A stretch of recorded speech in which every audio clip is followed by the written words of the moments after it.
যে একটা বক্সের মধ্যে মাছগুলো ঘোরাঘুরি করে, দেখেছেন বাসায়? এরা কেন ঘুরে, কখনো জিজ্ঞেস করেছেন নিজেকে যে ওরা কেন একই রাস্তায় বারবার ঘুরে? হ্যাঁ বলেন।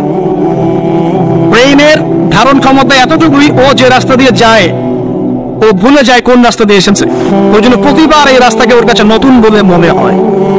এত স্বল্প জ্ঞান আল্লাহ ব্রেন তাকে দিয়েছে, কিন্তু তারপরেও সে আল্লাহর অবাধ্যতা করে না, কিন্তু সে আল্লাহর ইবাদত করে, ওই মাছ আল্লাহর ইবাদত করে। এখন আমাদের সমাজে এমন কিছু মানুষ দেখতে পাওয়া যায়, জ্ঞান বুদ্ধি মাশাআল্লাহ এমন বলদের পর্যায়ে, যদি বলি কাশ্মীর মনে হচ্ছে জান্নাত, বলবে যে কাশ্মীরকে জান্নাতের সাথে তুলনা করছে। সুবহানাল্লাহ। যাই হোক, আপনাকে যেটা বলছিলাম, যদি এই বিয়ের ডিসিশন আপনি ঠিক রাখতে পারেন, দুনিয়াতে জান্নাতের একটা ফ্লেভার পাবেন ইনশাআল্লাহ। এই সৌভাগ্য নবী সাল্লাল্লাহু আলাইহি ওয়াসাল্লামের হয়েছিল, কারণ তার ঘরে খাদিজা রাদিয়াল্লাহু আনহার মতো একজন স্ত্রী ছিলেন। সারা দুনিয়া তার বিরুদ্ধে, কিন্তু বাসায় গেলে তিনি প্রশান্তির সাথে থাকেন। এটা নিয়ামত না? আর নূহ আলাইহিস সালাম, সারা দুনিয়ার সাথে লড়তে হয়, বাসায় এসে আবার ওয়াইফের সাথে লড়তে হয়। নূহ আলাইহিস সালামের ওয়াইফ কিন্তু ইমানদার ছিলেন, বুঝছেন দাদা? তো এই যে দুনিয়াতে পরীক্ষা। এখন দেখুন, আপনাদেরকে বলে যাচ্ছে যে রমাদান আমাদেরকে তাকওয়া শিখিয়েছে, মানে আল্লাহ পাকের সমস্ত নিষেধ বর্জন করা। একটা হাদিস বলি, আপনি বুঝতে পারবেন। আল মুমিন, মুমিন মুসলিম, আল মুমিন আল মুসলিম মান সালিম আল মুসলিমুনা মিন লিসানিহি ওয়া ইয়াদিহি, যার হাত এবং জবান থেকে অন্য মুসলিম নিরাপদ থাকে। আর আল মুহাজির, মুহাজিরকে মান হাজারা মা নাহা আল্লাহু আন, আল্লাহ পাক যা নিষেধ করেছেন এখান থেকে সে দূরে থাকে, আল্লাহ নিষেধ থেকে দূরে থাকে। আল্লাহ নিষেধ থেকে দূরে থাকলে পরে তাকওয়ার ফ্লেভার পাওয়া যায়। স্ত্রী ছিল হালাল, আমি ছেড়ে দিয়েছিলাম। পানি পান করা কি হালাল না হারাম? হালাল, কিন্তু রোজা রেখে ছেড়ে দিয়েছে। খাবার খাওয়া কি হালাল না হারাম? হালাল, রোজা রেখে ছেড়ে দিয়েছে। আল্লাহ পাকের হালাল গুলো বর্জন করেছে, হারাম কি করতে পারবো? এই জিনিসটার নাম তাকওয়া। রমজান এই শিক্ষা দিয়ে যায় নাই ভাই? বলেন, রমজান এই তাকওয়ার শিক্ষা দিয়ে যায় নাই? অতএব এই শিক্ষাটাকে সারা বছর ধরে রাখবো ইনশাআল্লাহ। পারা যাবে ইনশাআল্লাহ? আল্লাহ আমাকে তৌফিক দেখ, আপনাদের সবাইকে তৌফিক দেখ, যেন সারা বছর যে কাজই করবো আল্লাহ সন্তুষ্টির জন্য করব, যে কাজই করবো নবীর তরিকায় করব, যে কাজ আল্লাহর নবী এবং আল্লাহ পছন্দ করেন সেই কাজ বেশি বেশি করব, যেই কাজ আল্লাহ নবী পছন্দ করেন না সেই কাজ করব। সহজ কথা ইনশাআল্লাহ। আল্লাহ আমাকে তৌফিক দেখ, আপনাদের সবাইকে তৌফিক দেন। আর এই কাজটা শুধু নামাজে, রোজায়, হজ জাকাতেই না, বরং আপনার ব্যবসা, আপনার সংস্কৃতি, আপনার পরিবার, আপনার রাজনীতি সবখানেই করতে হবে। এই জায়গায় সমস্যা, এই জায়গায় মানুষ মানতে চায় না। এই জায়গায় বাংলাদেশের মুসলমান এখন দুই ভাগে বিভক্ত হয়ে গেছে। একগুলো হচ্ছে মুনাফিক মার্কার, একগুলো মুমিন মার্কার। দুটো মার্কা এখন স্পষ্ট হয়ে গেছে। মুনাফিক মার্কা কারা? নামাজ, রোজা, হজ জাকাত ইসলাম মানতে চায়, এখানে ইসলাম মানতে আমার কোনো আপত্তি নাই, কিন্তু জীবনের অন্যান্য ক্ষেত্রগুলোর জন্য পড়ে আছে, এখানে ইসলামের কথা বলতে আসেন না, খবরদার। সমস্যা এখানে। তো বিশ্বাস করেন, এদের জন্যই কবরের আযাব অপেক্ষা করছে। কবরের আযাব কেন? এমনি এমনি বলি না এই কথাটা। আব্দুল্লাহ বিন উবাই কি ছিলেন নাকি? ছিলেন? আব্দুল্লাহ বিন উবাই নাম শুনছেন? সূরা তাওবার অনেক বড় একটা অংশ একে কেন্দ্র করে আয়াত নাযিল হয়েছে। আব্দুল্লাহ বিন উবাই কে ছিল বলেন? মুনাফিকের সর্দার, শুধু মুনাফিকের। বলেন তো আব্দুল্লাহ বিন উবাই নামাজ পড়তো কিনা? নামাজ পড়তো কিনা? আব্দুল্লাহ বিন উবাই নবীর সাথে উহুদের মাঠেও যাচ্ছিলেন, নবীর সাথে তরোয়াল নিয়ে উহুদের মাঠে যাচ্ছিলেন যুদ্ধ করতে। রাস্তা থেকে ব্যাক করেছে যদিও বা, যাচ্ছিল তো নাকি? আচ্ছা, আব্দুল্লাহ বিন উবাই মসজিদে গিয়ে নামাজ পড়তো না বাসায় নামাজ পড়তো? কোন মসজিদে? যেই মসজিদে যাওয়ার জন্য আমরা দোয়া করি আল্লাহ আমাদেরকে নববীতে যাওয়ার তৌফিক দাও, তাই না? ওইখানে কি নামাজ পড়তো?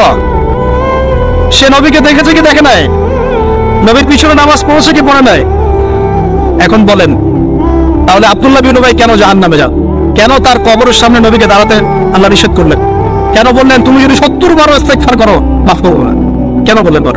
সমস্যা একটাই, সে প্রকাশ্য ইসলামের কিছু বিধানকে স্বীকার করলেও মন থেকে পরিপূর্ণ ইসলাম কোশ্চিনকালও স্বীকার করে নাই। এরকম লোক যদি আমাদের মধ্যে কেউ থেকে থাকেন, আমার ওয়াজ যদি আপনার কানে চলে যায়, আল্লাহর ওয়াস্তে আজকে তওবা করে পরিপূর্ণ ইসলামে ফিরে আসেন, আল্লাহ পাক তৌফিক দান। আমল করতে পারেন আর না পারেন, কমসে কম স্বীকার করেন যে হ্যাঁ ইসলাম একটা পরিপূর্ণ জীবন বিধান। জাস্ট স্বীকার করেন, আমল না করলে আল্লাহ মাফ করে দেবেন ইনশাআল্লাহ। আল্লাহ যদি চান আমল না করলে আল্লাহ তাকে মাফ করতে পারেন, যে আকীদা স্পষ্ট আছে যে ইসলাম একটা পরিপূর্ণ জীবন বিধান। আল্লাহ আমাদেরকে বোঝার তৌফিক দান। আর আমি এটা খুব ভালো করেই জানি যে এই বর্তমান বৈশ্বিক প্রেক্ষাপটে পরিপূর্ণ ইসলাম 100% পালন করা সম্ভব না। যত বড়ই বক্তব্য দেই না কেন, আমি যত বড় বড় কথাই বলি না কেন, না আমার পক্ষে সম্ভব, না আপনার পক্ষে সম্ভব। চোখের জেনা বাঁচবেন কিভাবে বলেন? মেয়েদের ফিতনা বাঁচবেন কেমন করে বলেন? বলেন। সুদের ফিতনা কেমন করে বাঁচবেন বলেন? বলেন। সমাজে মারামারি, কাটাকাটি, রাহাজানি, ছিনতাই, হত্যা, ফিতনার তো শেষ নাই। আপনি বাঁচবেন কিভাবে 100%? এখানে সূরা তালাকের একটা আয়াত আমি আপনাকে বলতে চাই, এতে আপনি আশা পাবেন ইনশাআল্লাহ। সেটা কি? আল্লাহ পাক বলেছেন ফাত্তাকুল্লাহা মাসতাতা'তুম। এই মুসলিম মুমিনরা তোমরা সাধ্যমতো আল্লাহকে ভয় করে চলো, পারা যাবে ইনশাআল্লাহ। এরপরে বাকিটা আল্লাহকে বলবো, আল্লাহ আমি চেষ্টা করেছি, আমার ভাইরা চেষ্টা করেছে, আল্লাহ আমরা দিনের আমল করেছি, জ্ঞান অর্জন করেছি, দাওয়াতি কাজ করার চেষ্টা করেছি, আল্লাহ এতটুকু পেরেছি, বাকিটা তুমি মাফ করে দাও। আল্লাহ মাফ করবেন ইনশাআল্লাহ। 99টা খুন করার পর যদি আল্লাহ মাফ করতে পারেন, একজন ব্যভিচারিণী মহিলাকে যদি আল্লাহ পাক এক কুকুরকে পানি পান করানোর জন্য মাফ করতে পারে, আমাকে আপনাকে মাফ করতে পারেন না? অবশ্যই পারেন। তবে চেষ্টাটা আল্লাহ পাক দেখবেন। আল্লাহ পাক আমাদেরকে চেষ্টা করার তৌফিক দান করুন। ভাই 1 নাম্বার রমাদান দিয়ে গেছে কি আমাদেরকে? তাকওয়া। কি দিয়ে গেছে ভাই? ছেড়ে দিব না সারা বছর ধরে রাখবো?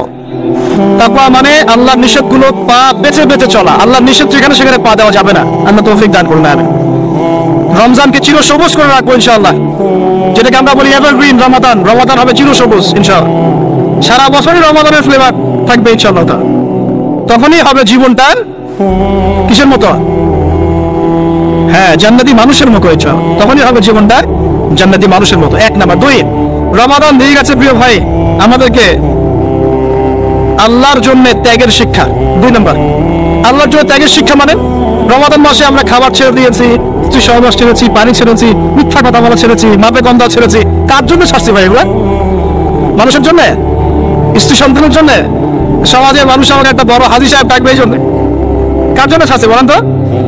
এই যে আল্লাহর জন্য ত্যাগের মানসিকতা শিখিয়ে গেছে রমাদান, সারা বছর ধরে রাখবো ইনশাআল্লাহ। রাজি আছি?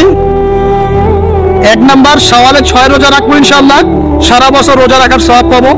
2 নাম্বার, রমাদানের শিক্ষা ছিল তাকওয়া, সারা বছর তাকওয়া ধরে রাখবো ইনশাআল্লাহ।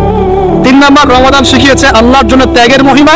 আল্লাহর জন্য আমরা ত্যাগ করা শিখবো, ছেড়ে দেওয়া শিখবো ইনশাআল্লাহ। আর আমি আমার ক্ষুদ্র জীবনে অভিজ্ঞতা থেকে দেখেছি ছেড়ে দেওয়ার মধ্যে সুখ আছে। আর মনে করেন কেউ আপনি গালি দিয়েছে, তো আপনি অনেস্ট, আপনি সৎ এবং আপনি কোনো অন্যায় করেননি, আপনি মজলুম, তারপরে আল্লাহর সন্তুষ্টির জন্য ছেড়ে দিলে, আচ্ছা আচ্ছা কিছু দিয়েছে বা ওকে কিছু বললাম না, ছেড়ে। এই ছেড়ে দেওয়ার মধ্যে যে এত সুখ, এটা আপনি বুঝতে পারবেন না। এই সুখটা উপলব্ধি করেছেন স্বয়ং রাসূল সাল্লাল্লাহু আলাইহি ওয়াসাল্লাম। মক্কা বিজয়ের দিন ওই যে বহু মানুষ এসে কি বলেছিল? কি বলেছিল? ভয়ে কাঁপছে যে রাসূল সাল্লাল্লাহু আলাইহি ওয়াসাল্লাম তাদেরকে আবার মৃত্যুদণ্ড দেন কিনা, আছে না? আল্লাহ নবী বললেন যে লা তাসরিবা আলাইকুমুল ইয়াউমা, তোমাদের উপর আজকে আমার কোনো অভিযোগ নাই, ওয়া আনতুম তুলাকা, তোমরা মুক্ত, যাও, ছেড়ে দিল। এটা শান্তি। ইউসুফ আলাইহিস সালামের ভাইরা কুয়াতে ফেলে দিয়েছিল না? সেখান থেকে মিশরের বাজারে, সেখান থেকে রাজপ্রাসাদে, সেখান থেকে জেলখানায়, জেলখানা থেকে রাষ্ট্র ক্ষমতায়। কি লাইফ, ট্র্যাজেডি, লাইফের ট্র্যাজেডি দেখেছেন? এখন ইউসুফ আলাইহিস সালাম যখন শেষে ভাই থেকে চিনলেন, তিনি কি ভাইদের প্রতি প্রতিশোধ নিয়েছেন? বলেছেন যাও, মাফ করে দিলাম, ছেড়ে। এটাই শান্তি। আল্লাহর জন্য ত্যাগের মহিমার মধ্যে শান্তি আছে। আল্লাহ পাক আমাদেরকে ত্যাগ করার তৌফিক দান। তাই বলে সব জায়গায় আবার ত্যাগ করা যাবে না, এটাও মাথায় রাখতে হবে। বুঝতে পারছেন না কথা? মনে করেন যে আপনার পরিবারে আপনার বোনকে কেউ টিস করেছে, নাউজুবিল্লাহ, ছেড়ে দিব? যা বাবা তুই টিস করেছিস, যা দিলাম, ছেড়ে। মনে করেন যে কারো সমাজের মধ্যে কাউকে ধর্ষণ করা হচ্ছে, নাউজুবিল্লাহ, আর আমরা বলবো যে যাক মানবতা দেখালাম, ছেড়ে দিলাম। ইসলাম তো মানবতা ধর্ম, যাও ছেড়ে দিলাম, বললাম হবে? সব জায়গায় ইসলাম মানবতা শেখায় নাই, কারণ কোন কোন জায়গায় মানবতা না শেখানোটাই ফরজ। একজন চোরের উপর আপনি কি মানবতা দেখাবেন? একজন ধর্ষকের উপর আপনি কি মানবতা দেখাবেন যে আরো ধর্ষণ কর বাবা, যা, উৎসাহ দিবেন? একজন খুনি, আপনি কি তাকে মানবতা দেখাবেন? ফাঁসি দিবেন? তো এই যে কিছু মানুষ এখন বলে ইসলাম মানে শান্তি, আর শান্তি মানে শান্তির সুবাতাস বলছেন। ওরা ওই যে ইসলাম থেকে বদর, উহুদ, খন্দক, খায়বার সব কাট করে ফেলছেন। এগুলো ইসলামে নাই। ইসলামে শুধু আছে সালাম, সালাম, আফসোস সালাম, তাহলে সালাম দিবা আর তোমাকে করবো খাবার খাওয়াবা, ব্যাস। আর ইসলামে যে আরো বড় বড় বিধানগুলো আছে, এগুলো পাশ কাটিয়ে এড়িয়ে যাবে। ইসলাম তো শান্তির ধর্ম। আর বলো শান্তি মানে কি? শান্তি মানে আল্লাহর বিধানগুলো মেনে নিয়ে আল্লাহর সামনে আত্মসমর্পণের মধ্য দিয়ে শান্তি অর্জন করো। এই হলো ইসলামের ডেফিনেশন। আল্লাহ পাক আমাদেরকে পূর্ণাঙ্গতা বোঝার তৌফিক দান করবে। আমি যেটা বলছিলাম প্রিয় ভাইরা, অন্যের কষ্ট উপলব্ধি করে আমরা সারা বছর অন্যের স্বার্থকে অগ্রাধিকার দিব। যদি আমাদেরকে কেউ কষ্ট দেয়, আল্লাহর রাস্তায় মাফ করে দিবেন, তবে যেখানে মাফের কোনো সুযোগ নেই সেখানে মাফ করতে চায়। আল্লাহ পাক বোঝার তৌফিক দেয়। 4, রমাদান দিয়ে গেছে গরিবের কষ্ট উপলব্ধি করার মানসিকতা। যখন না খেয়েছিলাম তখন গরিবের কষ্ট বুঝি নাই, না খেয়ে থাকলে কেমন লাগে, পানি না পান করতে পারলে কেমন লাগে। হ্যাঁ, এটা আল্লাহ পাক কেন দিয়েছেন? যাতে করে আমরা সমাজের এই দুস্থ মানুষগুলোর কষ্ট বুঝতে পারি।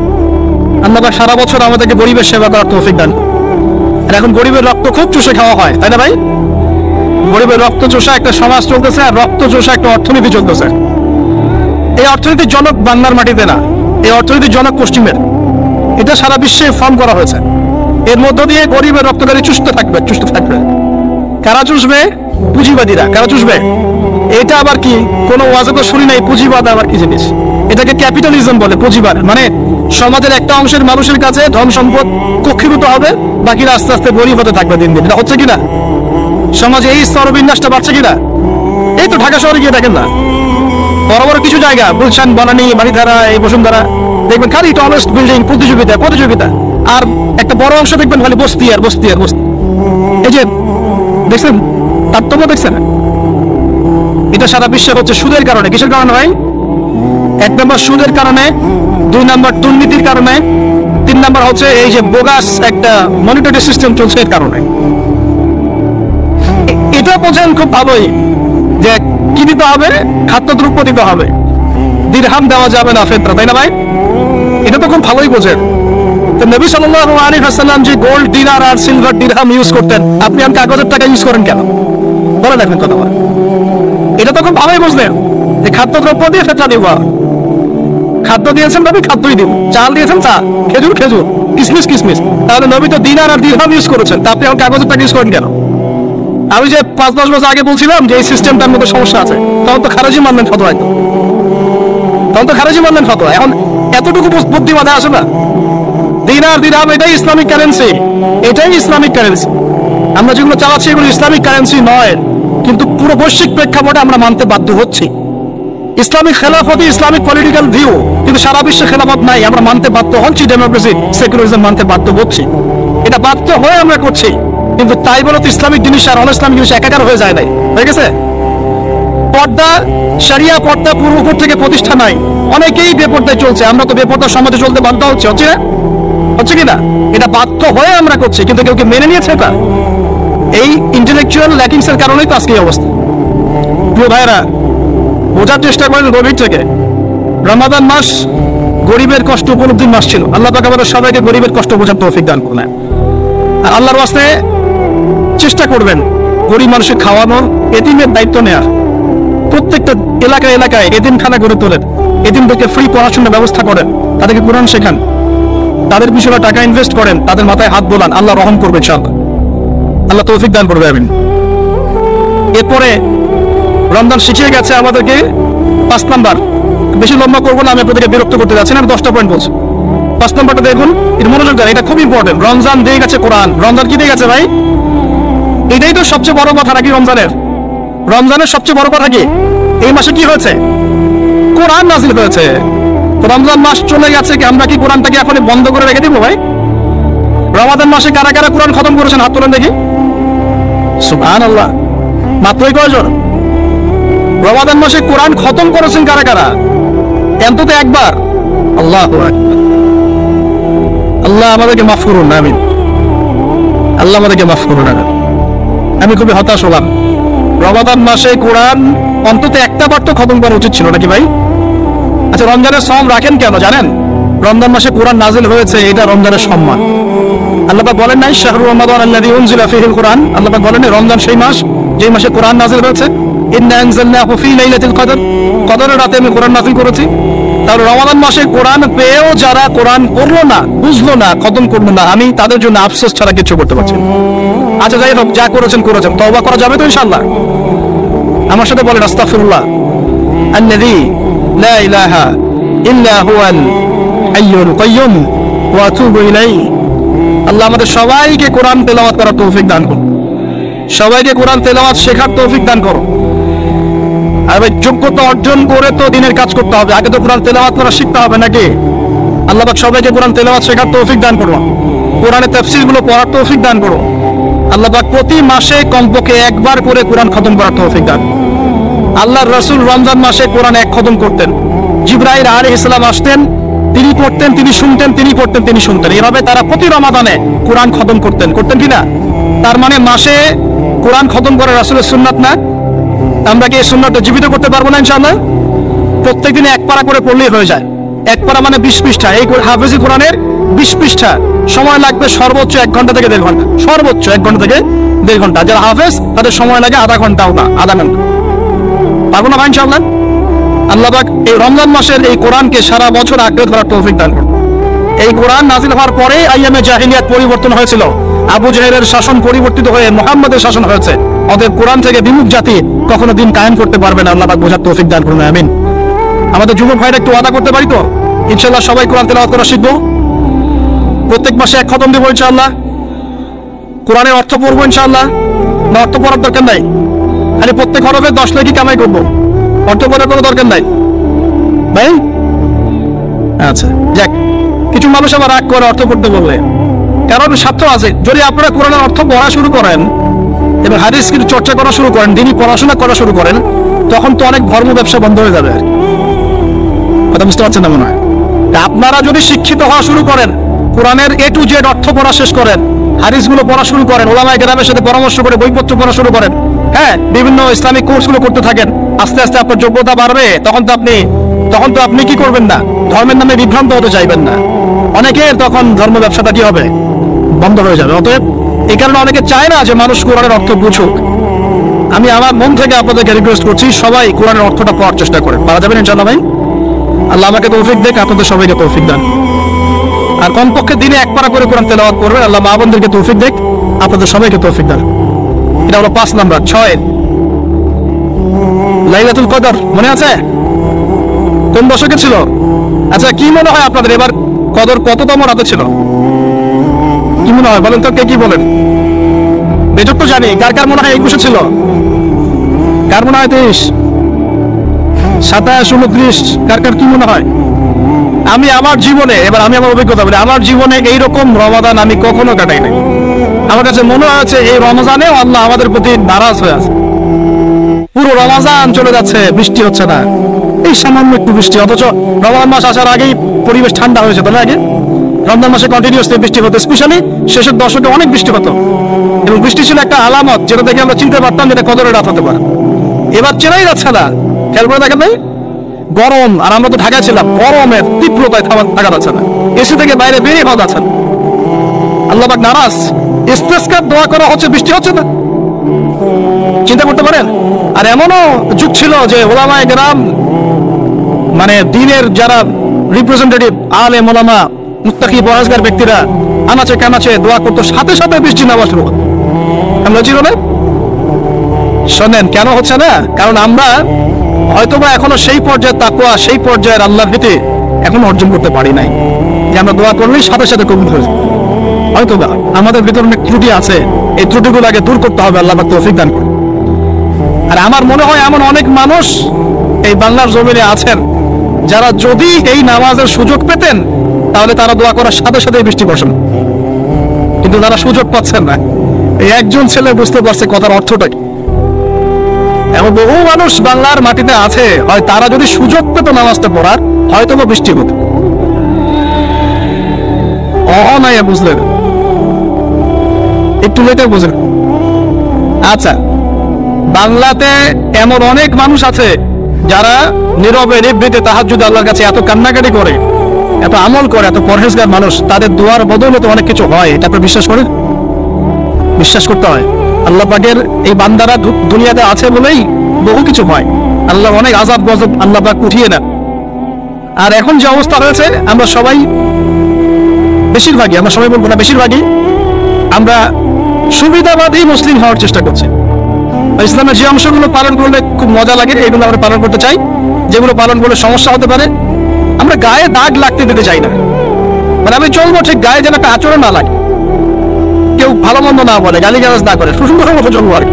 অথচ এই সুন্নত নবী সাল্লাল্লাহু আলাইহি ওয়াসাল্লামের তাকদীরে জোটে নাই। বুঝেছে? বুঝতে হবে। আল্লাহ পাক আমাদের সবাইকে পরিপূর্ণ কোরআন সুন্নাহ ফলো করার তৌফিক দান করুন, আমিন। এই লাইলাতুল কদর নিয়ে কথা বলছিলাম, এটা পাওয়ার জন্য ইতিকাফ করেছিলাম কিনা? অনেকে করেছেন। রাত জেগেছেন কিনা? এই যে রাত্রি জাগরণ করার যে ব্যাপারটা, এটা কি রমজানের শিক্ষা? রমজানে ছেড়ে যাওয়া একটা চেতনা কেমন? রাত জাগরণের মধ্য দিয়ে আল্লাহকে পাওয়া যায়। তারাবি পড়েছেন, তাহাজ্জুদ পড়েছেন না? এই তাহাজ্জুদে আপনি আল্লাহর কাছে চেয়েছেন, দোয়া করেছেন, আল্লাহকে ডেকেছেন, জিকির করেছেন, তখন আল্লাহর সাথে আপনার একটা গভীর সম্পর্ক ছিল না? এই সম্পর্ক রমজান যাওয়ার সাথে সাথে কি বন্ধ করে দেবো? সারা বছর ধরে রাখবো ইনশাআল্লাহ। আমিন। আচ্ছা, 7 নম্বর ভাই, রমাদানে আল্লাহ রাব্বুল আলামিন আমাদের অনেককেই কিন্তু তারাবি পড়ার তৌফিক দিয়েছেন, দেন নাই? এখন তারাবি এবং নামাজের বিষয়টা কেমন ছিল? আমরা একটা ঐক্যবদ্ধভাবে কাজ করেছি না? একসাথে সবাই মিলে তারাবি পড়েছি, একসাথে আমরা সালাত পড়েছি। এই রমজানের এই যে ঐক্যের শিক্ষাটা, এই শিক্ষাটা কিন্তু রমজান চলে যাওয়ার সাথে সাথেই আমরা আবার বিভক্ত হওয়া শুরু করি। আমরা এই তারাবি, সালাত, জামাতে সালাত, সাদাকাতুল ফিতর, ঈদের জামাত, এগুলোর মধ্যে একটা শিক্ষা নিব, সেটা হলো ঐক্যের চেতনা। কিসের চেতনা ভাই? আমরা সমাজের মধ্যে একটা ঐক্য নিয়ে আসার চেষ্টা করবো। আল্লাহ পাক তৌফিক এনায়েত করুন, বলি আমিন। 8 নাম্বার, রমজান মাসে আমরা যাকাত দিয়েছি অনেকে, সাদাকাও করেছেন অনেকে। দান সাদাকা বেশি বেশি করেছেন, যাকাত দিয়েছেন, সাদাকাতুল ফিতর দিয়েছেন, মাশাআল্লাহ। এই কাজগুলো কেন করেছেন? যাতে সাদাকার মধ্য দিয়ে আমাদের গুনাহগুলো মাফ হয়ে যায়। আল্লাহ পাক আমাদেরকে এই সাদাকার ওসিলায় কালকে আমাদের মাফ করেন, আরশের ছায়া ছায়া দেন এবং জান্নাত দান করেন। এই দান সাদাকার সিলসিলাটা, বেশি বেশি দান সাদাকার সিলসিলাটা সারা বছর চালু রাখতে হবে। আল্লাহ পাক তৌফিক এনায়েত করুন। আর এই দান করার সময় খেয়াল রাখবেন দানের টাকা কোথায় যাচ্ছে, খেয়াল রাখবেন আপনার দানের টাকা যাচ্ছে কোথায়, খেয়াল রাখতে হবে। এগুলো সমস্যা চলছে না সমাজে? দান কোথায় করবেন খেয়াল রাখবেন, কোন জায়গায় দান করলে আপনার দানটা সঠিকভাবে ইউটিলাইজ করা হবে এবং ইসলামের পথে এটা কাজে লাগানো হবে, এটা খেয়াল রাখবেন। আপনার দানটা সঠিকভাবে ব্যয় হচ্ছে কিনা। এই জন্য আমি পরামর্শ দিই, আগে আপনি আপনার আত্মীয়দের হক আদায় করেন, গরিব আত্মীয় স্বজনকে বেশি বেশি দান করার চেষ্টা করেন, তাদেরকে যাকাত দেওয়ার চেষ্টা করেন। এবং ফি সাবিলিল্লাহ, দ্বীনের কাজগুলো যেগুলো হয়, দ্বীনের মসজিদ, দ্বীনের মাদ্রাসা, দ্বীনি মেহনত, দ্বীনি অ্যাসোসিয়েশন, দ্বীনি কোনো প্রজেক্ট, এইগুলোতে আপনি বেশি বেশি দান খরচ করার চেষ্টা করেন। আল্লাহ পাক তৌফিক দান করুন, আমিন। 8 নম্বর, 9, তারাবি, তাহাজ্জুদ, নামাজ, এগুলো আমাদের ঐক্যের চেতনা শিখিয়েছে। আমরা শাওয়াল মাস আসার সাথে সাথে যেন এগুলো ভুলে না যাই। এবং ওই যে প্রথমে বলেছিলাম যে রমাদান মাসে কিবলা পরিবর্তন হয়েছে, একটা নতুন জাতির উত্থান ঘটেছে, মানে ইহুদি খ্রিস্টান জাতির সাথে আমরা বিচ্ছেদ ঘোষণা করেছি। এখন সারা বছর আমরা যেন তাদের কৃষ্টি কালচার এগুলো ফলো করা শুরু না করি। কিবলা পরিবর্তনটা মানে কি? মানে ওদের সাথে আমরা চলবো না, আমরা নতুন কিবলা নিয়ে এসেছি, নতুন জাতি আমাদের। এখন আমরা কি আমাদের জীবনের বিভিন্ন ক্ষেত্রে আমরা কি ওদের আদর্শ, ওদের নীতি, ওদের রীতি এগুলো ফলো করতে পারি? পারি না। যদি কেউ করি তাহলে কিবলা পরিবর্তন অর্থ আমরা বুঝতে পারি নাই। এটা আমাদের খুব ভালো করে আয়ত্ত করতে হবে। আর সর্বশেষ যে কথাটা বলতে চাই সেটা হলো, রমাদান মাসে ওই যে বদরের যুদ্ধ হয়েছিল, মনে আছে? ওই যে প্রথমে বলেছিলাম, তো বদরের যুদ্ধটা ছিল জালেমের বিরুদ্ধে মাজলুমের অবস্থা। আবু জেহেল না জালেম ছিল না? নবী সাল্লাল্লাহু আলাইহি ওয়াসাল্লাম তারা মাজলুম ছিলেন না? এই যে মাজলুমের লড়াই জালেমের বিরুদ্ধে, এটা সারা বছর কন্টিনিউ থাকতে হবে। এটা কেমন? আমাদের সবার নফসই এখন জালেম, জালেম কিনা? নফস তো চায় উড়ে বেড়াতে, আল্লাহর বিধান মানতে চায় না, নামাজ পড়তে চায় না, দান সদকা করতে চায় না, যাকাত দিতে চায় না, সব দুনিয়াবি বিষয়ে ব্যস্ত থাকতে চায়। নফসকে আগে কন্ট্রোল করেন, নফসের জুলুমগুলো আগে দমন করেন। পরিবারে বহু জালেম আছে না? পরিবারের মধ্যে জুলুম বন্ধ করেন। তারপরে আস্তে আস্তে অর্থনীতি ব্যবসায় আসেন, এখানে জুলুম আছে না? এই জুলুম বন্ধ করার চেষ্টা করেন। তারপরে সমাজের মধ্যে জুলুম হয় না? এই জুলুমগুলো বন্ধ করার চেষ্টা করেন। বদরের চেতনা মানে হচ্ছে সব সর্বস্তরের জুলুমের বিরুদ্ধে মাজলুমের একটা অবস্থান। এই চেতনা রমজান শিখিয়েছে। প্রিয় ভাইরা, এই রমাদান চলে গেছে ঠিকই, আমাদের কাছে দিয়ে গেছে প্রথমত শাওয়ালের 6 রোজা, রাখবো তো ইনশাআল্লাহ। দিয়ে গেছে আমাদেরকে তাকওয়া অবলম্বনের মাধ্যমে আল্লাহ ভীতি অর্জন করবো তো ইনশাআল্লাহ। রমাদান দিয়ে গেছে আমাদের সবাইকে যে আমরা গরিবের কষ্ট উপলব্ধি করার চেষ্টা করবো। আল্লাহ পাক তৌফিক এনায়েত করুন, আমিন। 4 নম্বর, রমজান দিয়ে গেছে আল্লাহর জন্য ত্যাগের একটা মহিমা। আমরা আল্লাহ পাকের জন্য জীবনের সর্বস্তরে ত্যাগ স্বীকার করার মানসিকতা লালন করবো ইনশাআল্লাহ।